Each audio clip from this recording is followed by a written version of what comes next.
crews resume operations today, searching for more victims of the deadly plane crash from Wichita to Washington, D.C. More than 40 bodies have been recovered from the Potomac River.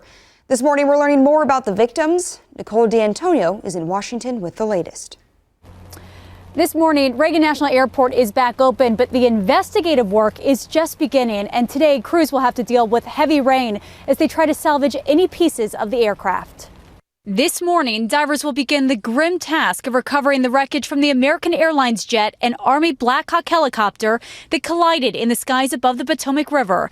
Overnight, the NTSB released pictures of the flight data recorder and the cockpit voice recorder, known as the plane's black boxes. We'll be able to put it in space and time, exactly what headings were they on, what airspeeds were they flying, and a lot of other information that may help us understand the accident. The chopper appeared to be flying at about 350 feet, according to early flight data, when it should have been flying under 200 feet. As the investigation gets underway, we're learning more about the victims. U.S. Figure Skating says 14 athletes, including some skaters called the rising stars of the sport, were on the plane alongside their coaches and family members. 16-year-old Spencer Lane was one of those skaters. He recently posted this video saying, "I'm so happy to have qualified for National Development Camp." 12-year-old skater and cancer survivor Brielle Beyer was on the flight with her mom, her dad remembering her competitive spirit. She was just such a fighter in everything she did, and she just lived life to the fullest with everything. They were gone for 6 days before this happened, and I really missed them. I lived my life for my family. Here at Reagan, runway 33, the runway the plane was supposed to land on Wednesday night, is now closed until at least Friday night. Nicole D'Antonio, ABC News, Arlington, Virginia. American Airlines announced the flight from Wichita to D.C. will resume today. The flight was canceled in the wake of the deadly midair collision on Wednesday night. The Reagan National Airport reopened yesterday morning. Governor Laura Kelly was in Wichita with an update on what she's learned about the plane crash. The governor says she's been in contact with federal agencies, getting real-time updates. She says it's going to be a long wait for information, but she does expect the passenger manifest, that's the complete list of passengers, to be released to the public sometime today. In my conversation with the National Transportation Safety Board this afternoon, I asked them exactly that question, and they're waiting for all the families to be notified. And there are some folks who are on that plane who are from overseas, and so that's partially the reason for the delay.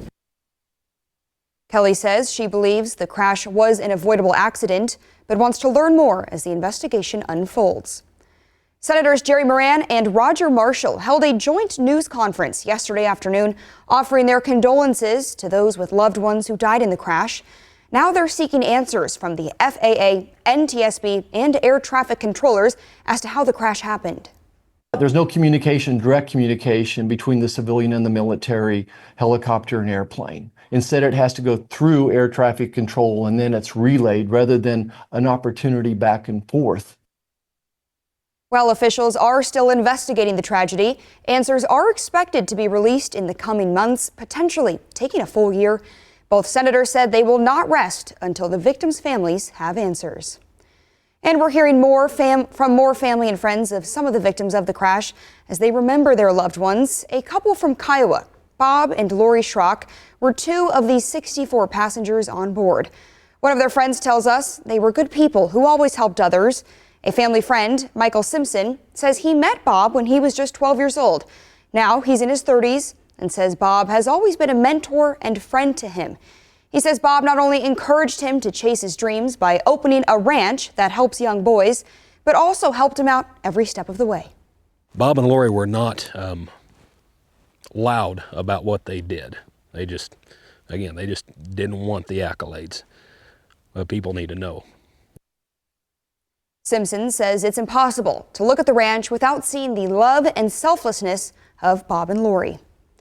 Also grieving this morning are family and friends of a well-known Wichita civil rights attorney and former Miss Kansas pageant contestant. Kia Duggins is being remembered as a sweet and kind person with a passion for the work she was doing. Duggins was an accomplished attorney who was studying to become a law professor at Howard University in Washington, D.C. Before her law career, she competed in several pageant competitions, becoming Miss Butler County, then competing in the Miss Kansas pageant in 2014 and 2015. She made it into the top 10 both years. Marcus Rucker became friends with Kia Duggins at East High School in Wichita. He says he knew right away she was going to be successful. Last time I spoke with her was just a few weeks ago when she had shared an audio recording of a court case where she was defending someone in a court case. And I just, told her that, she was doing such a great job. Mayor Lily Wu also posted this picture last night with Kia saying, quote, "We are praying for your family, Kia, the colors of unity and hope. Thank you for this reminder, God." A memorial has been set up at Eisenhower National Airport to remember all the victims.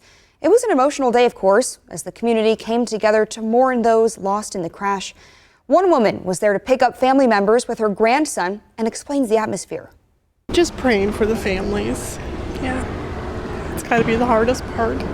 We know the lost, the ones that are gone, they're at peace, but the families are the ones that are going to suffer the most. The airport is encouraging anyone to drop off flowers or leave a note at the memorial. There's a table located on the first floor near baggage claim.